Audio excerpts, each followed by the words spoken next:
So what local, inclusive, progressive or green thing have you seen that you would like to see everywhere in the future? Well, I can give a few, one really clear example, and it's from colleagues of mine. I'm no longer on the City Council in Oxford, but Green colleagues of mine were able to pass various trans rights policies that include gender neutral toilets, which is quite a big step for a council in the UK, I think. So, things like that for some people might seem like a little thing, but actually I think it's a really big thing. And the broader issue of working within local authorities to local councils to ensure that all equality policies don't exclude anyone, and that where necessary, staff are trained to understand what intersectionality means, to understand how diverse we are, and to kind of to overcome unconscious bias, actually. Brilliant. And Mina, what are your perceptions of that question? First of all, thank you so much for having me. I think it's so good to create these spaces where we can talk about what an inclusive feminist future looks like, especially from a green perspective. I think when I'm thinking about like examples that feel like they're the right way to go, one story definitely comes to mind from Malta. It's not a green story or anything like that. It's just that 20 years ago, unfortunately, in Malta, a young trans woman was murdered. For a number of years, her the court case was just delayed 1 year after another, after another, and finally it was heard this at the end of last year and at the start of this year. While the court case was, unfortunately, they were not able to charge anyone for the murder of Sion Grek because there had been such a long delay and judicial injustice in her regard, mostly because she was a trans woman and because she was a sex worker. So it was not seen as an important and a case to be bringing forward, and they did not put any resources towards it. So this was quite clear.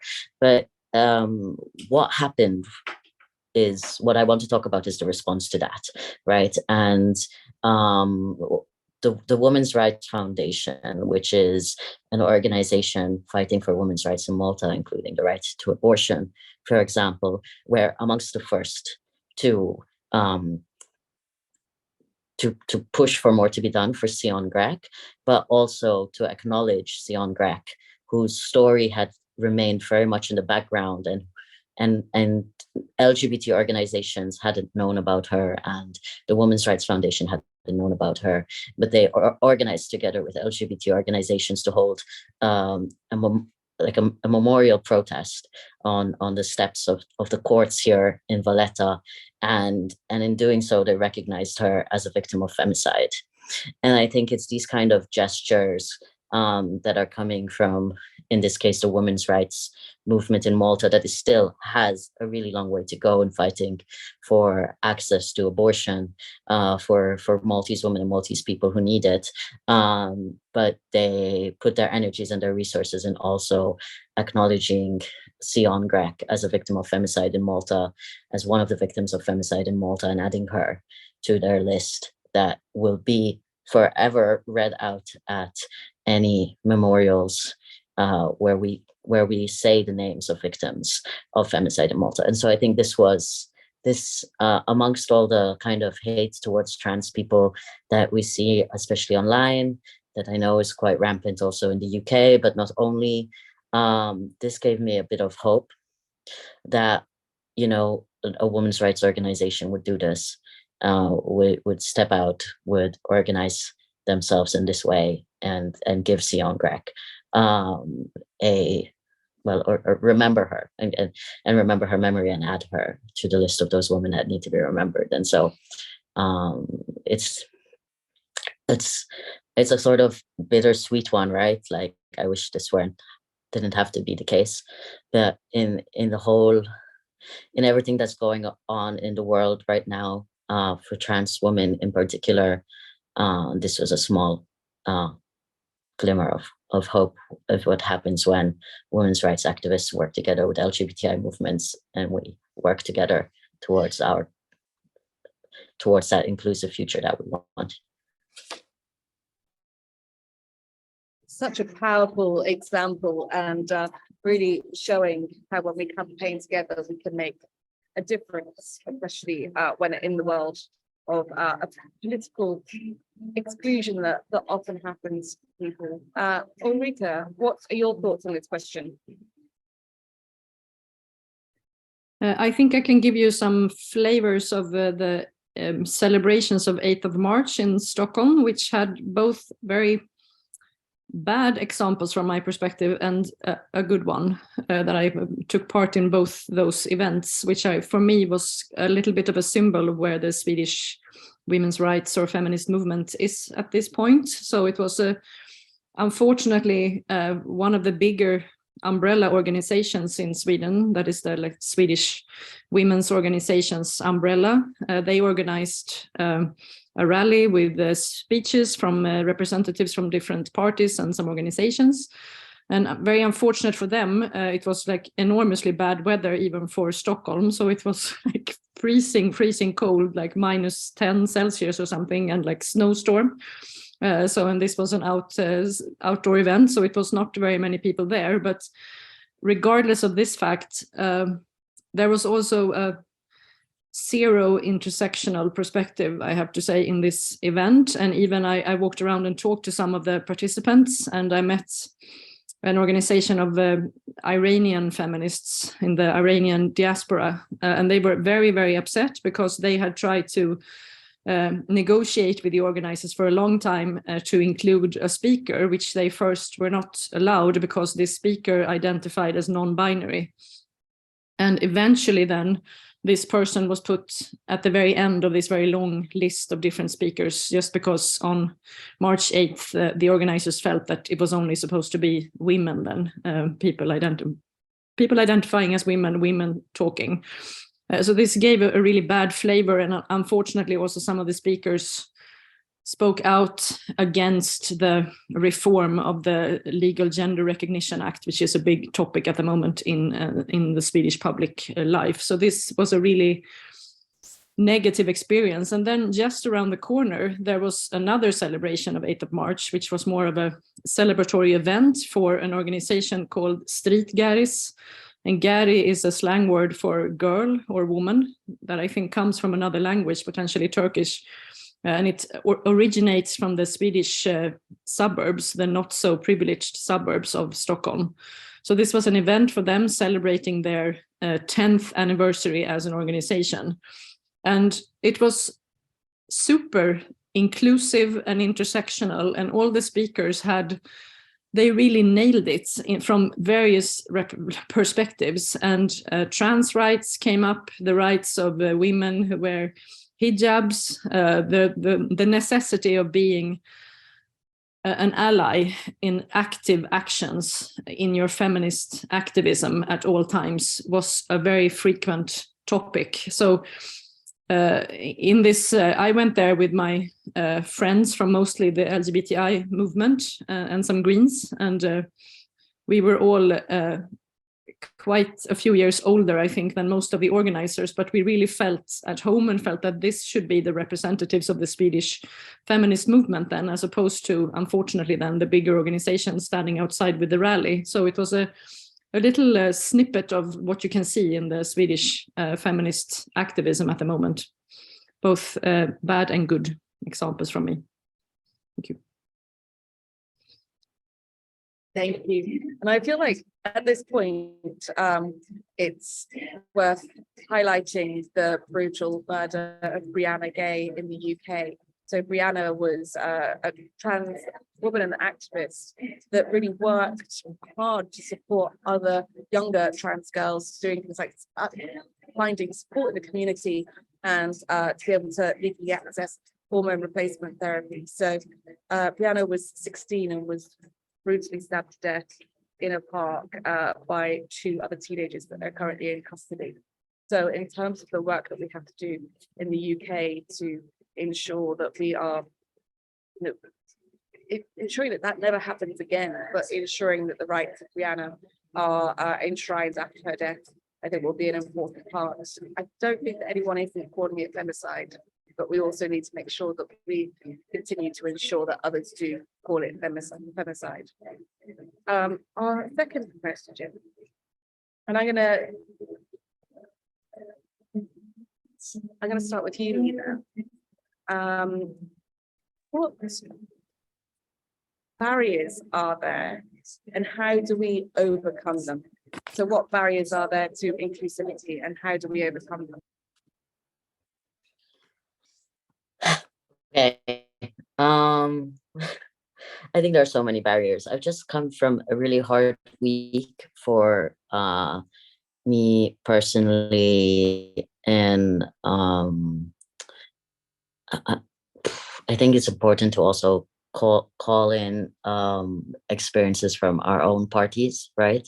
So I've just come from a very difficult week of conversations regarding the multi never had a female leader, and they've never had like other Green parties a co-chair model for the chairpersons, and that's finally looking like it's going to change. But the lengths that we've had to go through to make that happen, it's just really frustrating, right? And so, like, even in places where, I mean, I came to the Greens through European Green politics, so through the Federation of Young European Greens, and being Maltese and now living in Malta again, that's where I am active in my politics. But to see that a lot of the things that for some Green parties are just standard and the way forward, and the easy things that we do in terms of speaking about feminist issues, and then to hit wall after wall in Malta is frustrating. And now the problems that we have in Malta is not so much the problems that might exist in other parties, right? I think each party has to recognize where we are at the moment. And so in the case of Malta, one of the constant battles has been, how do we talk about abortion? And for the longest time, the Maltese Greens were known to be the ones that would, at the European Green Party level, always add an asterisk to any resolution on abortion to say that the Maltese Greens do not subscribe to that position of the European Greens. Abortion is still criminalized in Malta. And while now the Maltese Greens have one of the more progressive positions on abortion, it's still not enough. And it's frustrating because you do really get the sense doing this work. Now, I've been a member of the party since 2017 and a member of the committee of the Maltese Greens since 2019. I do feel doing this work day in, day out, and kind of fighting to even just make the room for us to have abortion as an internal discussion, and for that to be constantly shut down. It's just so demoralizing, and you really need to find others in the party who will work to make that space. But in parties that are so male dominated, then it becomes almost impossible. And so I think I could take this as a parallel to other fights that need to be done within our parties. Recently, a young European Green got in touch with me. She's a member of the Young European Greens Racial Justice Task Force. And she asked me, what are the strategies within the Maltese Greens regarding ensuring the representation of people of color and Black people in Malta within party structures? And I was like, and she was like, who can I speak to about this? I was like, well, I guess you've reached the right person to speak to about this. And I can tell you, unfortunately, nothing's being done. And one of the reasons is because there's a limited capacity to how much 3 people can do, for example, right? And bringing up the marginalized voices. And unfortunately in Malta, that continues to include pro-choice voices. And so I think that we definitely need to kind of unfortunately hold on to these experiences, see what we learn from these experiences of making that space, making those discussions happen, sometimes having to go against the party line or going against others in the party. And then as we do that, we need to lift the others up as well. So I talk a lot more about sexual and reproductive health and rights than the cis men in the party do. And in so doing, bring women with me. But we need to start talking as well about how do we as a party become more representative of the broader community in Malta, where we see 20% of people in Malta are not from the EU, are from outside of Europe, right? And so, I mean, that's a considerable number. And so how are we being representative also of that broader issues? So the barriers really are like, how do you shift the leadership, and how it's I think similar regardless of which topic is the one that's the sticking point. And unfortunately in Malta it's abortion, but I'm sure that if we resolve this one, there are going to be other sticking points, and uncovering those and unpacking those and having those difficult conversations is just a long way. I mean, I do feel like the fight for rights is never ending, but I guess we're all starting from a different place. Ulrika, what are your thoughts on the barriers that there are for inclusivity and how we overcome them? This small topic, simple question to answer. I can tell you a little bit about, not that the Swedish Greens have solved this problem, because I think this is always going to be a problem, but at the moment then I'm part of this equality and diversity group, which exists within the Swedish Greens, that is supposed to be like a structure of experts and specialists. I can do trainings and do action plans and implement various perspectives in the party.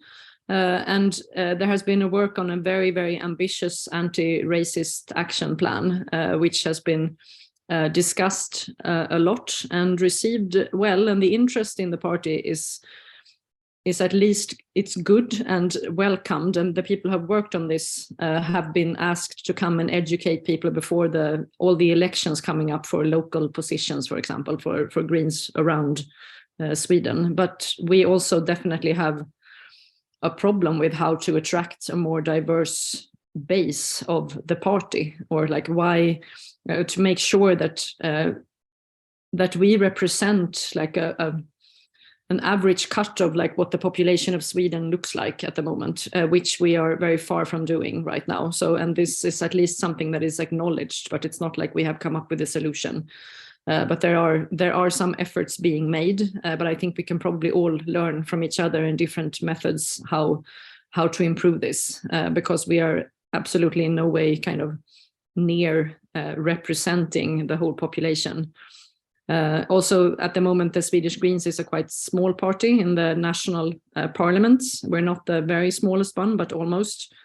And there is definitely a tendency that you can see that all the regional districts, then like the system in Sweden is that the districts nominate, like they have their own lists. Probably this is similar to the UK and Malta maybe also. And then from many of the districts, it's just one person who has gotten in.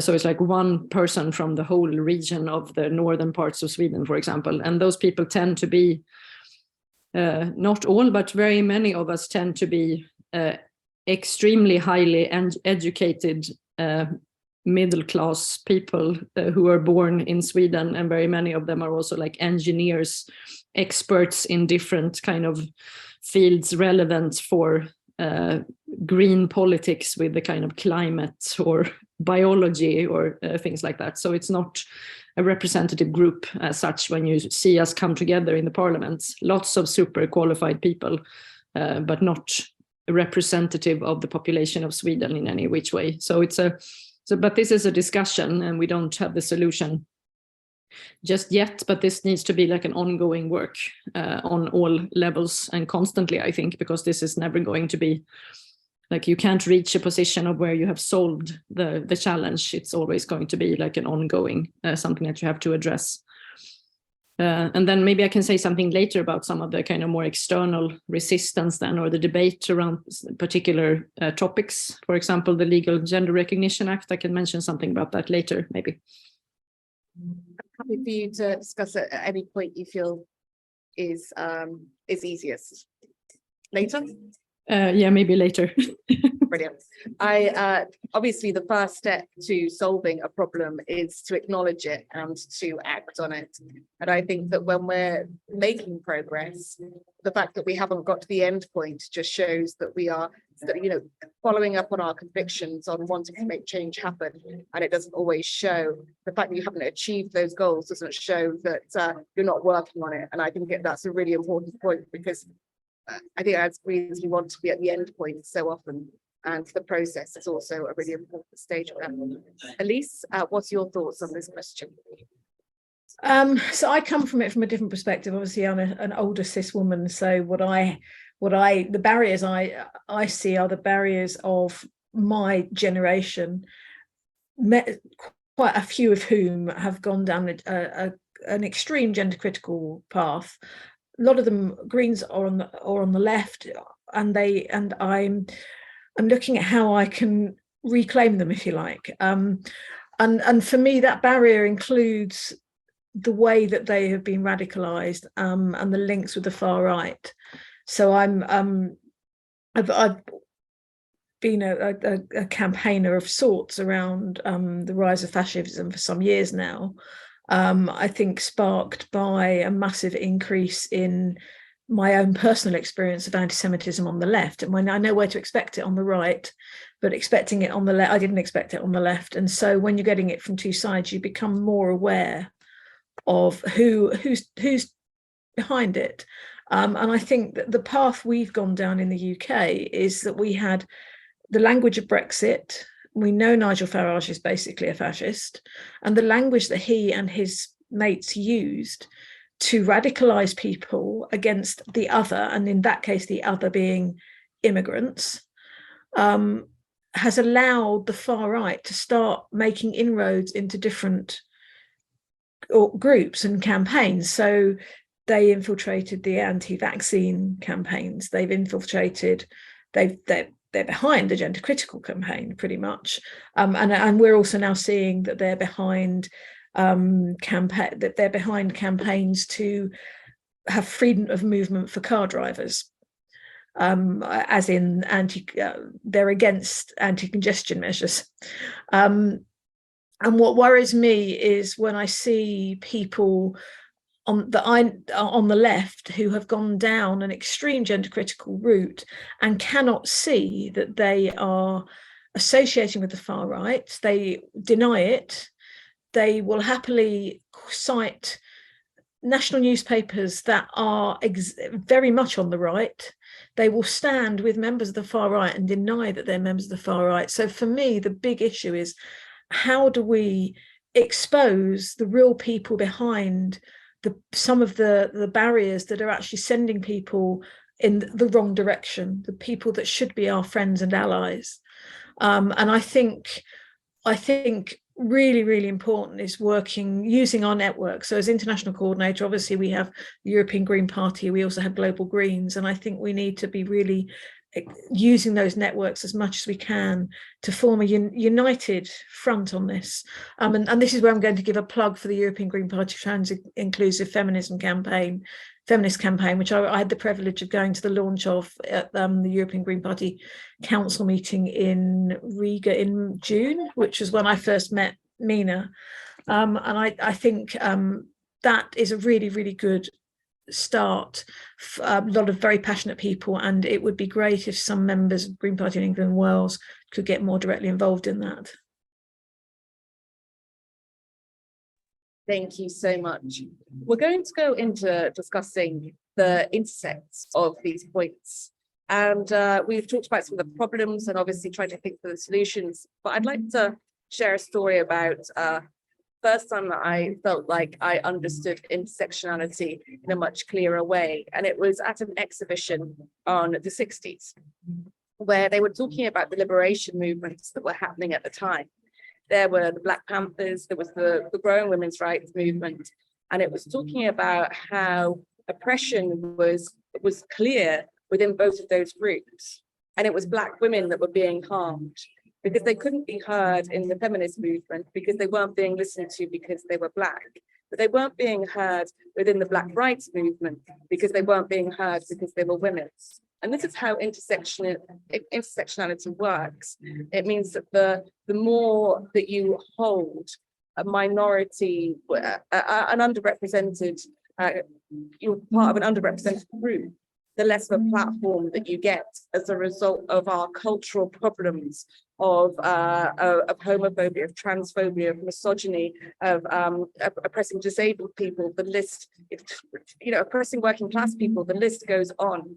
And so these intersectional aspects are really important to be thinking about because they're not always obvious, even when you're living them. So the next question is really, we talked a bit about experiences. So where do these experiences overlap and intersect? What shared outcomes and solutions can we work together towards? And I'm going to go to Ulrika first. I have to follow on a little bit about what Elise said, I think, because it's been, if I can take this example now, then maybe with the how we're trying to push this reform of the Legal Gender Recognition Act in Sweden, it's a process it's been going on for at least 15 years, and the kind of resistance to it has changed over the years. From the beginning, it was that it was a non-existing topic. And then it has shifted and changed shape and form. And as soon as the movement has tried to answer some of the concerns, new concerns have shown up. And now kind of towards what we were thinking was the very end of the process, we also have this gender critical, whatever, feminist debate also in Sweden, very inspired by the UK, unfortunately, and also Norway. It's almost like it's traveling, like geographically, you could see it kind of come from the UK and then like into Norway and then into Sweden. And like Norwegian and Swedish are very similar languages. So like almost everyone who lives in those two countries can read each other's languages, I would say. So it's, if you write something in Norway, it's going to reach the audience intended also in Sweden. So the contacts, I think, have been more intense in the last years than they have been previously, just to try to learn from each other's negative experiences then and what is likely to come up next. So I understand this is not like an example of intersectionality maybe, but it's then like where the experiences overlap and how we have to counter them using the experiences also from others then who have tried to achieve something similar. So we can easily study and see what has happened in the UK, and now we see it like in a similar version in the Swedish context. And if we didn't study and learn from experiences from the UK, for example, we would be probably very shocked to see some of the things that have happened in Sweden at the moment. But now, since we saw it already coming, then we understand basically what the argument is going to be. And also here we see then this enormously unfortunate alliance then between the women's rights activists supposedly and the extreme far right. It's also present here, and the kind of very conservative religious opposition is also present here. So it's an unfortunate situation that is also within, to some extent, maybe not so much in the Swedish Green Party, although we have seen some examples of it, but it's definitely something that has managed to enter into many contexts that are surprising to me, that they did that.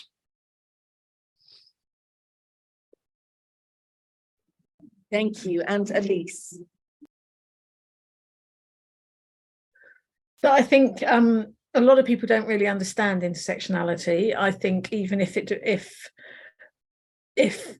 they are intersectional, they still don't understand it. And I think this is the first step that for us, all of us, is education and finding ways to educate in a way that isn't judgmental. And I think there's a big issue, especially with some older people, and I'm allowed to say this as I'm older, that, you know, we grew up with language that was more simple, and language has evolved, but a lot of people unfortunately haven't evolved with that language, and they have therefore excluded themselves from that language. And instead of trying to understand, they turn against, and that has been exploited. So I think a big thing here is education. And it's interesting, and I always remember in a different context, when we were celebrating the 40th anniversary of the Green Party here in the UK, 10 years ago now, there was a poster, the first ever poster for a general election, when we were called the People Party, and the poster said the Common Sense Party. And I remember some members who were about 20 years younger than me saying, oh, well, with a slogan like that, no wonder they didn't win. And I tried to explain that in 1974, that slogan was brilliant. It might not have applied 40 years later, because language had evolved.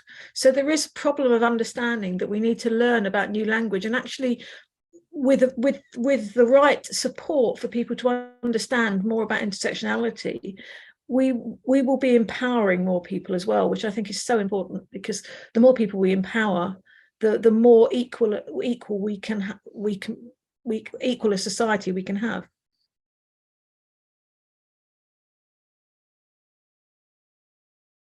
And Mina?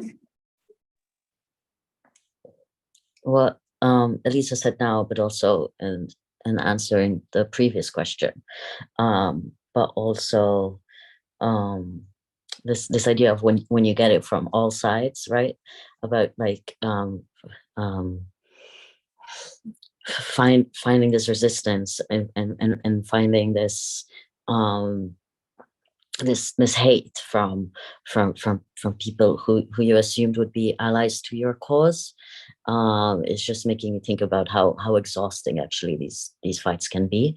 And then another thing that I wanted to respond to is, Amelia, you're talking about like you mentioned like, oh, reaching an end point, and so at this point I want to kind of bring, let's say, a trans perspective to the concept of an endpoint. Progress is not linear, and similarly to the fact that like my transition as a trans person is not linear. The oppressions that we see in society are not linear either. It's not just a one-way kind of system. Like there's that's why we talk in a lot about intersectionality. There's a lot coming from everywhere, and each person is so uniquely and individually interpreted by the culture around them, that my experience is completely unique to another trans person's experience in another country, or another trans person's experience in Malta as well, based on our class, or the fact that I'm Maltese Italian and not and Maltese is not my first language, for example. And so there's like I feel like we always seek simple answers, that linearity of thought, or an easy solution, that you could maybe map this out and think, well, if we've got equal marriage, then wouldn't legal gender recognition be the next thing? Or if we've tackled this problem, wouldn't this be the next? And unfortunately, it's just all so much more complex than that. And so when I'm thinking about when I'm challenging this linearity and everything, and I feel like linearity also through my own transition, in that I came out as trans in 2016, but I've already started a medical transition now. It doesn't mean that my transition started now, or it started in 2016. It started much before then in my own self. understanding who I am. And there's no real start point or end point. I cannot point to a day that is the start of my transition, and I cannot point to a day that will be the end of my transition as I become more of myself. And I don't think we can point to a day that is the start of progress and point to a day in the future that will be the end of progress. Because unfortunately, we're always going to have to be flexible and kind of like water, right? Like we're going to have to move around things and figure it out and become stronger and break through dams and everything. And so how really are we building that movement? And that's why an intersectional movement for me is the answer. Because while the current fight in the UK, or the most prominent fight in the UK, feels like a defense, right? You have to defend a response to transphobia from everywhere. But while we are defending and that line and standing on that line, we're all also making our own fights elsewhere, right? And so we're being called to respond to fights. And sometimes I wish, like, the debates that are happening around trans issues in the US aren't the same questions that are brought to Europe, because it's a different context. So back in 2015, when I was working for Transgender Europe in communications, it was a completely different landscape. I worked there till 2018, and between 2018 and now, the landscape around talking about trans issues has completely changed. But I remember then when journalists would call the Transgender Europe office and ask me, like, what do you think about these having gender neutral bathrooms? I'd be like, okay, like, just because this is a hot topic in the US does not make it a hot topic in Europe, for instance, right? And but that shift of attention, right? That shift of who's loudest, of a language that might travel more than another, means that we're more likely going to hear about all the hate that's happening in the UK, and now how it starts transferring elsewhere. But it means that at the same time, we might have been ignoring the same signs that are coming from Italy, right? If we're not speaking that language and if we're not following, and the same signs that might be coming elsewhere, or that might be choosing another scapegoat or another target. And so it's really like, we really need to find a way to, it's not about single causes. I think a lot of people see me as a candidate as well, when I'm doing my politics, as, oh, this person is just going to be the person who speaks about LGBT rights, is going to be the token non-binary person. Most of the press in Malta only call me when they want to ask me about trans things, when I have expertise in other areas too. But one thing there is that the reason why I'm pro-choice is because I'm trans, because I have, through my own life, experienced the need for bodily autonomy and self-determination that women also need, and the ability to do with our bodies what we want to do, what feels right. And I think that if when in speaking to people, we need to find these moments and we need to find these stories. What is it that unites us? What is it that, where are the overlaps, right? And there's not always going to be an overlap, but I think a lot of people feel oppression and have felt oppressed, and sometimes if all the attention is on trans people, then we're like, okay, why aren't we also talking about the racism that's happening? Why aren't we also talking equally as much about classism, about the fact that it's impossible to live with the inflated costs of everything, and that people are really struggling to have heating in the winter? Why aren't we talking about so many other things? Or why is it only about trans rights that you're talking about right now? And so that's the challenge, to the fact that we're being hit, right, on so many different topics that are urgently needed to talk about, is just, so how do we make sure that even internally we're building our strengths, that we're supporting each other, that we're choosing our best individuals for the unique fights that are happening, but that we also find a common narrative that brings it all together. And what that current common narrative is, I think we're still working on it. Amazing, thank you. We did get a question in from the audience. I'm going to go we had a few actually. I'm going to go for this question, and Ulrika, if you could go first, that would be fantastic. So it's, what legislation or policy would each panelist most actively pursue towards an inclusive, progressive and green feminist future? And as we are marching towards 8 o'clock, it would be great if you could provide any wrap-up thoughts as well. So I'll go Ulrika, Mina, and then Elise. Ulrika. Do I get to pick one legislation to make it an inclusive? That is not possible, unfortunately. At the moment, I think one of the biggest challenges in Sweden, and leaving the area of trans rights and moving into the area of rights for migrants, this is something that is going to require a lot of our attention in the coming years because of the new government that we have now, which have as one of their main focus areas is to try to make life as difficult as possible for migrants in Sweden.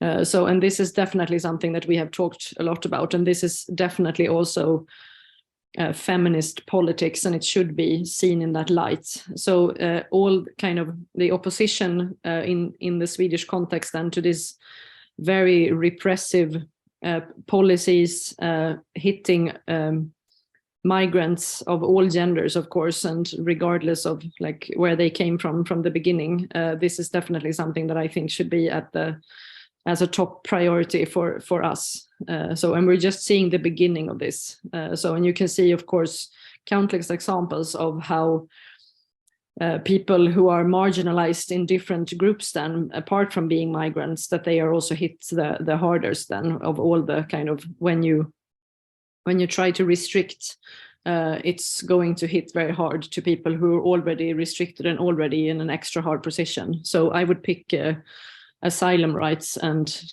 kind of trying to oppose these new policies that are being introduced in Sweden then on the migration asylum rights area would be my, if I have one pick, that would be the one, I think.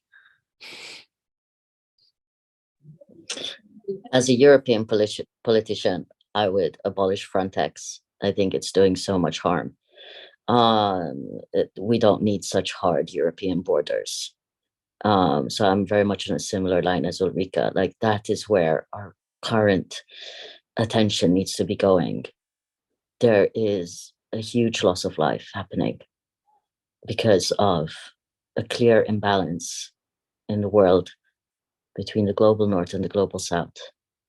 And rather than put up the hard militarized borders that we are seeing being pushed by the far right and the right wing in Europe, we need to be putting clear, legal and safe pathways for migrants who want to reach our countries. We need to welcome people, and welcome is not just, it has to be, you know, a value to be welcoming, to be inclusive, to be able to listen to people where they come from. Yeah, but I would start by abolishing Frontex and the harms it's doing, particularly in the Mediterranean at the moment. Thank you, Elise. I'm with Ulrika on this one. Where do we start? I think we need a list, and I don't think that there should be any particular order. Although actually my first response was, in my head, was we just need gender recognition acts everywhere, and they need to be not adhered to. And we need to cut the ignorance around them that is causing so much anguish and grief. So for me, I think hearing gender criticals talking about a global elite and using anti-Semitic tropes to describe what they call gender ideology, and I hate that term, and then claiming it's their right to say that because of free speech, and then seeing that what they're saying is being fueled in the national media. I think we need to strengthen legislation around hate speech in national media. I mean, we had a national newspaper, I think today, the Daily Mail, which I call the Daily Racist, defending Posey Parker, who was in Australia standing with actual fascists. That needs to be, something needs to be done. The legislation, the regulations that we have in the UK now are not doing enough. And I also think that any legislation around hate speech has to be done in partnership with education about why. A big problem with this sort of legislation, a big problem I think with the Gender Recognition Act, is that people don't understand what it's actually about. So they're more willing to just believe the lies and what some national papers are saying than understand why it's important. So it has to be, legislation has to be in partnership with education.